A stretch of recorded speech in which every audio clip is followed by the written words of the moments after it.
नमस्कार दोस्तों, आपका स्वागत है इस चैनल में। हम बहुत सारे प्रश्न लेकर जो नई शिक्षा नीति 2020 से संबंधित हैं, प्रश्नों पर बात होगी। इससे पहले यदि आप इस चैनल पर नए हैं और चैनल को सब्सक्राइब नहीं किया तो मेरा निवेदन है कि चैनल को सब्सक्राइब कर लें और घंटी को प्रेस कर दें।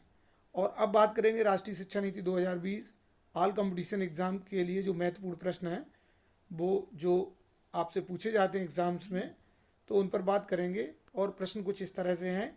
एचआरडी मिनिस्ट्री नाम बदलकर क्या कर दिया गया है? एचआरडी मिनिस्टर का नाम बदलकर अब मिनिस्टर ऑफ एजुकेशन मतलब स्कूल शिक्षा मंत्री नाम कर दिया गया है। कोठारी आयोग ने 1966-68 में जीडीपी का कितना प्रतिशत शिक्षा पर खर्च करने का सुझाव दिया था? तो ये जो सुझाव है ये 6% का था कि कुल जीडीपी का 6% कोठारी आयोग ने दिया था सुझाव शिक्षा पर खर्च करना है। शिक्षा के क्षेत्र में अव्वल देश फिनलैंड अपने जीडीपी का कितना प्रतिशत शिक्षा क्षेत्र में खर्च करता है? जो 6% से लेकर 7% तक शिक्षा के क्षेत्र में फिनलैंड खर्च करता है। अब लगभग भारत सरकार भी उतना ही खर्च करेगी। नई शिक्षा नीति 2020 में भारत अपने जीडीपी का कितना प्रतिशत शिक्षा पर खर्च करेगा?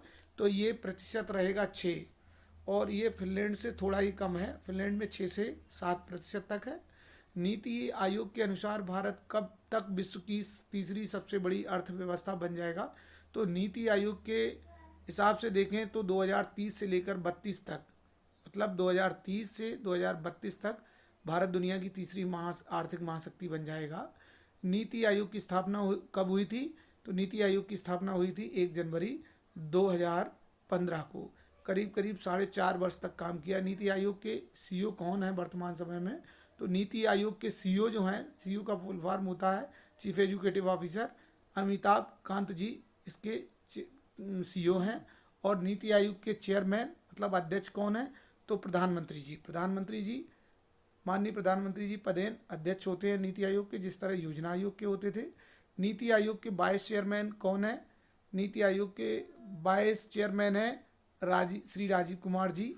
ये उपाध्यक्ष हैं नीति आयोग के। यूजीसी एआईसीटीई एनसीटीई को हटाकर कौन से विभाग को बनाया गया? जो नया विभाग बना वो कौन सा है? तो higher education commission of India ये बनाया गया। उच्च शिक्षा आयोग बना दिया गया यूजीसी एआईसीटीई और के स्थान पर। नई शिक्षा नीति के अनुसार शोध करने वाले छात्रों के लिए स्नातक डिग्री की अवधि को कितने वर्ष कर दिया गया है? नई शिक्षा नीति के अनुसार शोध करने वाले छात्रों के लिए स्नातक डिग्री की अवधि 4 वर्ष कर दी गई है। 4 वर्ष में करेंगे स्नातक। भारत के पहले शिक्षा मंत्री कौन थे? आपको पता हो, freedom fighter doctor Abdul Kalam Bharat के पहले शिक्षा मंत्री थे। ये स्वतंत्रता संग्राम सेनानी भी थे और भारत के प्रथम शिक्षा मंत्री भी थे। स्कूली शिक्षा में 100% सकल नामांकन अनुपात के साथ पूर्व स्कूली माध्यमिक स्तर तक शिक्षा का सार्वभौमिकरण किस वर्ष तक कर दिया जाएगा?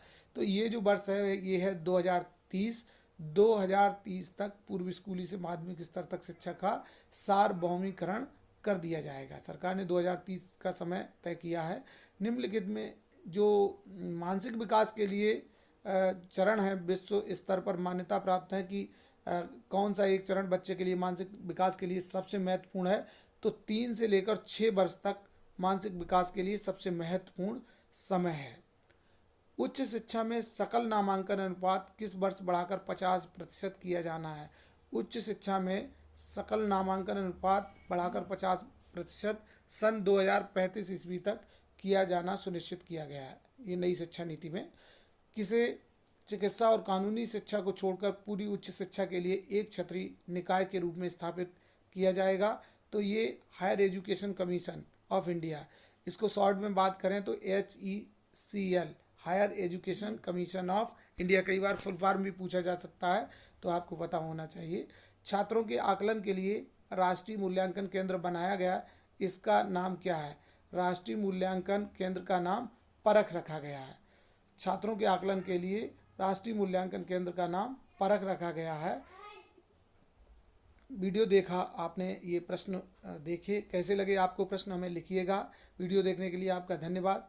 कृपया चैनल को सब्सक्राइब ना किया हो चैनल को सब्सक्राइब करें। धन्यवाद।